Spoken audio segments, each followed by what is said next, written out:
Full form में आए BJP के फायर ब्रांड नेता योगी।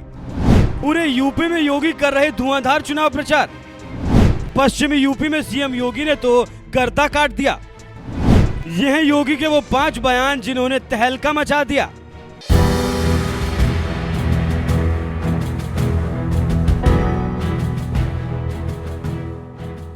देश के प्रधानमंत्री नरेंद्र मोदी को लगातार तीसरी बार 400 पार सीटों के साथ सत्ता में आना है, तो इसके लिए सबसे ज्यादा जरूरी है उत्तर प्रदेश की ज्यादा से ज्यादा सीटों पर जीत हासिल करना। यही वजह है कि एक तरफ जहां पीएम मोदी यूपी में धुआंधार चुनाव प्रचार कर रहे हैं, तो वहीं दूसरी तरफ सूबे के मुखिया और बीजेपी के फायर ब्रांड नेता योगी आदित्यनाथ ने भी मोर्चा संभाल लिया है, जो इन दिनों अपने पुराने चिर परिचित अंदाज में नजर आ रहे हैं, जब उनकी एक एक दहाड़ सुर्खियां बन जाया करती थी। इस बार तो पहले चरण के चुनाव से ही योगी आदित्यनाथ धुआंधार बयान दे रहे हैं, जिनके 5 बयानों ने तो पूरे देश में मानो तहलका मचा दिया हो।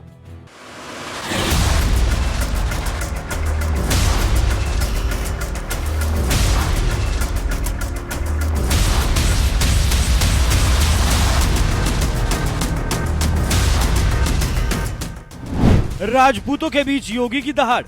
सीएम योगी आदित्यनाथ 11 अप्रैल को मेरठ के सरधना क्षेत्र में चुनावी रैली करने पहुंचे थे, क्योंकि यही वो इलाका है जहां से ये आवाज उठ रही थी कि राजपूतों ने बीजेपी के खिलाफ बगावत कर दी है। इसलिए जम्मू कश्मीर से रैली करने के बाद सीधे सरधना पहुंच गए और राजपूतों को मनाने के लिए ललकारते हुए कहा कि हमें देश में वो सरकार लानी चाहिए जो कावड़ यात्रा चला सके, वो सरकार नहीं जो कर्फ्यू लगाने वाली हो। हमें वह सरकार चाहिए जो कावड़ यात्रा चला सके। कर्फ्यू लगाने वाली सरकार नहीं चाहिए, कर्फ्यू लगाने वाले लोग नहीं चाहिए। हम लोग इस बात को ध्यान में दें, जो लोग कर्फ्यू के पक्षधर रहे हैं, दंगा पॉलिसी जिनकी इस पूरे क्षेत्र में यहां के निर्दोष नागरिकों पर झूठे मुकदमे दर्ज करके यहां के नौजवानों के जीवन को जिन लोगों ने निगलने का काम किया था, उन लोगों को कभी माफ करने की आवश्यकता नहीं। जो ये लोग आए होंगे तमाम प्रकार की बातें कहने के लिए आए होंगे, जो लोग यहां की बेटी और व्यापारी के जीवन के लिए खतरा बन चुके थे, उन लोगों को फिर से पनपने का अवसर मत दीजिए। वे लोग आएंगे, दुम दबा करके आएंगे, बाद में गिरेबान को पकड़ करके इस पूरे क्षेत्र में फिर अव्यवस्था और अराजकता फैलाने का कार्य करेंगे। इसलिए मैं आज आपका आह्वान करने के लिए आया हूं। विकास में कोई कोताही नहीं बरती गई, किसी भी प्रकार की कोई कोताही केंद्र और राज्य शासन ने नहीं बरतने दी। सुरक्षा के साथ कोई खिलवाड़ नहीं होने दिया, बेटी और व्यापारी को सुरक्षा का माहौल दिया। और बहनों और भाइयों, हमें व्यक्तिगत मतभेदों को दरकिनार करते हुए देश के बारे में सोचना है। देश और राष्ट्र धर्म से बढ़कर के हमारे लिए कोई कुछ नहीं हो सकता है, और यही आह्वान करने के लिए आज मैं यहां पर सरधना की भूमि पर आया हूं। सीएम योगी के इस बयान के जरिए राजपूतों की नाराजगी दूर करने के लिए उन्हें सीधा सा संदेश दे दिया था कि इस चुनाव में हमें व्यक्तिगत मतभेद भुलाकर देश के बारे में सोचना चाहिए। कम से कम बहन बेटियों के लिए खतरा बनने वालों को मौका मत दीजिए। कोई माई का लाल। एक वक्त था जब अतीक अहमद जैसे माफिया को समाजवादी पार्टी चुनाव लड़वाया करती थी। यहाँ तक कि जब अतीक का काफिला निकलता था तो जैसे सड़कों पर सन्नाटा पसर जाता था, ऐसा खौफ था अतीक अहमद का। लेकिन यूपी की सत्ता जब से योगी आदित्यनाथ के हाथ में आई है, अतीक जैसे गुंडे बदमाशों और माफियाओं के लिए यही यूपी काल बन गया। यही बात योगी आदित्यनाथ ने मेरठ के लोगों को उस वक्त याद दिलाई जब वो हाल ही में चुनाव प्रचार करने पहुंचे थे।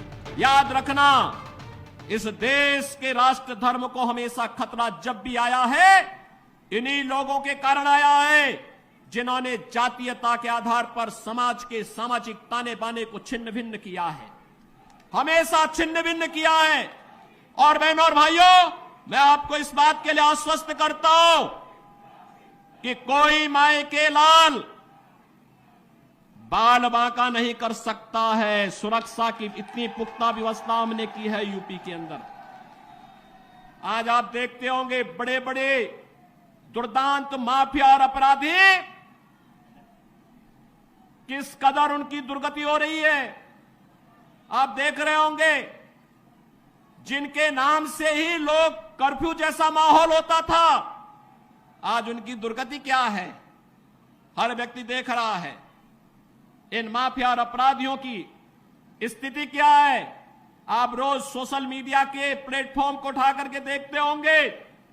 एक दुर्दांत माफिया ऐसा भी था, बहनों और भाइयों, जब समाजवादी पार्टी की सरकार के समय चलता था तो मुख्यमंत्री हो या मुख्य न्यायाधीश, इन सब के काफिले रुक जाते थे और माफिया का काफिला निकलता था। और जब हमने कार्रवाई की उस माफिया के खिलाफ और उसको रगड़ करके कोर्ट के सामने प्रस्तुत किया तो उसकी पैंट गीली हो गई थी, उसकी पैंट गीली हो गई थी। और तब हमने कहा था, उस समय उसको हमने कहा था, कानून को रौंदने वाले, आज कानून कितना बड़ा होता है यह एहसास हो रहा है कि नहीं हो रहा है। और निर्दोष लोगों को मारोगे तो मिट्टी भी नहीं मिल पाएगी। और बहनों और भाइयों, इसीलिए मैं आया हूं आपसे कहने के लिए,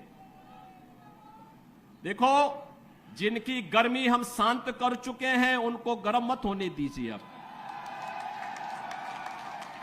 इस क्षेत्र को विकास की मुख्य धारा के साथ जुड़ने दो।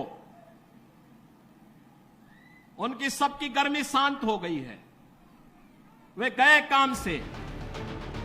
सीएम योगी ने जिस माफिया की तरफ इशारा किया उसका नाम अतीक अहमद है, जिसे समाजवादी पार्टी ने सांसदी से लेकर विधायकी तक हर चुनाव लड़ाया। और अब योगी राज में वही माफिया आज जहन्नुम में पहुंच गया है। माफिया वहीं जाएगा जहां उसकी जगह। उत्तर प्रदेश की सत्ता संभाल रहे योगी आदित्यनाथ की सरकार की एक और पहचान है और वो है बुलडोजर, क्योंकि यही वो यंत्र है जो माफियाओं के अवैध आशियानों को पल भर में मिट्टी में मिलाने का काम करता है, जिसके दम पर योगी सरकार ने जहां कई माफियाओं के अवैध संपत्तियों को जमींदोज कर दिया, तो वहीं इसी योगी सरकार में मुख्तार और अतीक जैसे खतरनाक माफिया को जहन्नुम की सैर पर जाना पड़ा।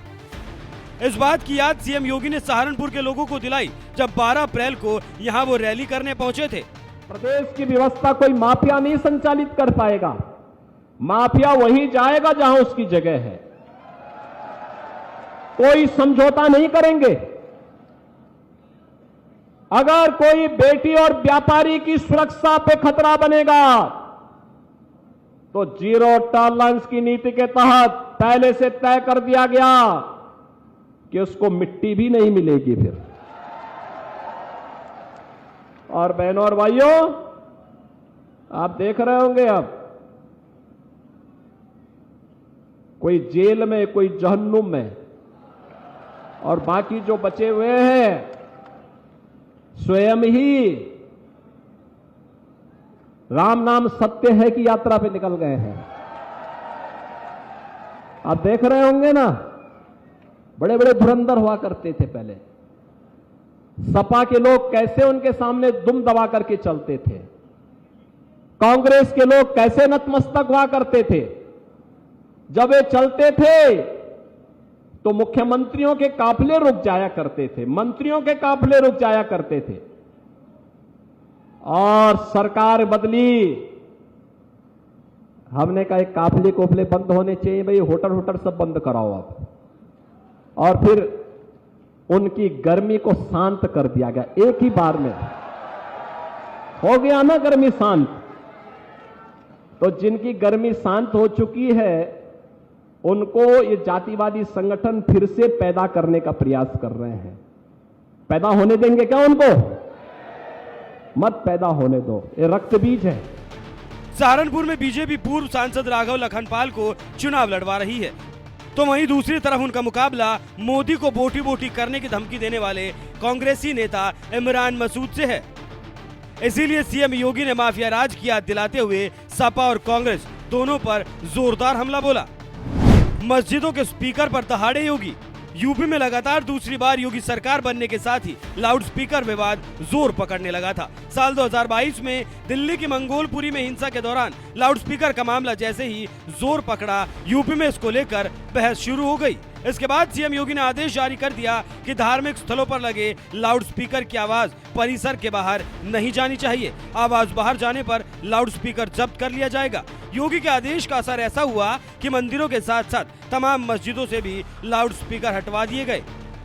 यूपी में आए इसी बदलाव का जिक्र सीएम योगी ने सहारनपुर की रैली में करते हुए कहा, न रहेगा बांस न बजेगी बांसुरी, सारा विवाद ही खत्म कर दिया। आपने देखा है सरकार कैसे चलती है, बिना झुके, बिना रुके, बिना डिगे। आज तो यूपी में लोग दंगा करना भी भूल गए हैं। देखा ना आपने, दंगा कैसे होता भूल गए, पत्थरबाजी भी भूल गए। छोटी छोटी बात को लेकर पत्थरबाजी होने लगती थी।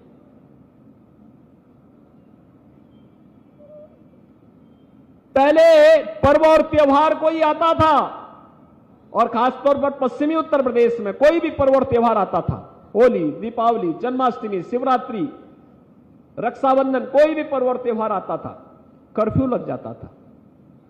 प्रशासन भी उनका साथ देता था। अब कर्फ्यू नहीं, अब तो धूम धड़ाके के साथ कावड़ यात्रा निकल पड़ती है, कोई रोक टोक नहीं है। पहले जहां से चिल्लाहट होकर के लोग खतरे में होए की आवाज लगा करके उपद्रव करते थे, वे सब माइकी हमने उतार दिए। न रहेगा बांस न बजेगी बांसुरी, सारा विवाद ही समाप्त कर दिया गया। मंदिरों के साथ साथ मस्जिदों से भी लाउड स्पीकर उतरवाने वाले सीएम योगी ने बता दिया कि सरकार ऐसे ही चलती है, बिना रुके, बिना झुके, बिना डिगे। बड़े बड़े माफिया जेल में या जहन्नुम में। पश्चिमी यूपी में धुआंधार चुनाव प्रचार कर रहे सीएम योगी 13 अप्रैल को पीतल नगरी मुरादाबाद में रैली करने पहुंचे थे, जहां से बीजेपी सर्वेश कुमार सिंह को चुनाव लड़वा रही है। उनके समर्थन में रैली करने पहुंचे सीएम योगी ने यहां भी अपने चिर परिचित अंदाज में माफियाओं को ललकारते हुए कहा, सुरक्षा सिर्फ बीजेपी दे सकती है। बड़े बड़े माफिया जिनकी कभी तूती बोलती थी, आज घिघियाते हुए दिखाई दे रहे हैं। बहनों और भाइयों, ये बीजेपी की सरकार जो बोलती है वो करके दिखाती है। आज आप देखते होंगे माफिया या अपराधी या वो जेल में है या जहन्नुम में है ना। कहीं सिर उठा करके किसी व्यापारी को या किसी बेटी को जबरन उठाने या धमकी देने का दुस्साहस कोई कर सकता है क्या? कर सकता है क्या? करेगा तो क्या होगा मालूम है ना। तो बहनों और भाइयों, ये सुरक्षा केवल बीजेपी दे सकती है। वे लोग नहीं दे सकते जो इन अपराधी और माफियाओं को अपने गले का हार बना करके लेकर के चलते थे, इनके सामने नाक रगड़ते थे। वे लोग नहीं दे सकते। आज आप देख रहे होंगे बड़े बड़े माफिया जो कभी जिनकी तूती बोलती थी, आज कैसे घिघियाते हुए दिखाई दे रहे हैं। आज आप इनके हालत देख रहे होंगे। आज पे बोलते हैं कि बस जान बकस दो, ठेली लगा करके सब्जी बेच करके पेट भर देंगे, लेकिन किसी को छेड़ेंगे नहीं, किसी जमीन पर जबरदस्ती कब्जा नहीं करेंगे। बहनों और भाइयों, विकास में सबसे बड़ा बैरियर है राजनीति का अपराधीकरण, माफिया प्रवृत्ति के तत्वों को प्रश्रय देना। और यह कार्य भारतीय जनता पार्टी ने आपको दिखाया है। सुरक्षा और सुशासन का मॉडल कैसे होना चाहिए, यह आज आपके यहां देखने को मिलता है। सीएम योगी के सत्ता में आने से पहले किस कदर माफियाओं को चुनाव लड़ाया जाता था, इसका सबसे बड़ा उदाहरण मुख्तार अंसारी और अतीक अहमद जैसे माफिया हैं। लेकिन जब से योगी सरकार सत्ता में आई है, मुख्तार और अतीक जैसे बड़े बड़े माफिया जहां जहन्नुम पहुंच गए, वहीं दूसरी तरफ जो माफिया बचे हैं वो जेल पहुंच गए। यही वजह है कि इस चुनाव में सीएम योगी तमाम रैलियों में कानून व्यवस्था और माफियाओं को मुद्दा बनाकर विरोधियों पर हमला बोल रहे हैं। वैसे आपको क्या लगता है, क्या वाकई योगी राज में कानून व्यवस्था बेहतर हुई है? अपनी राय हमें कमेंट कर जरूर बताएं।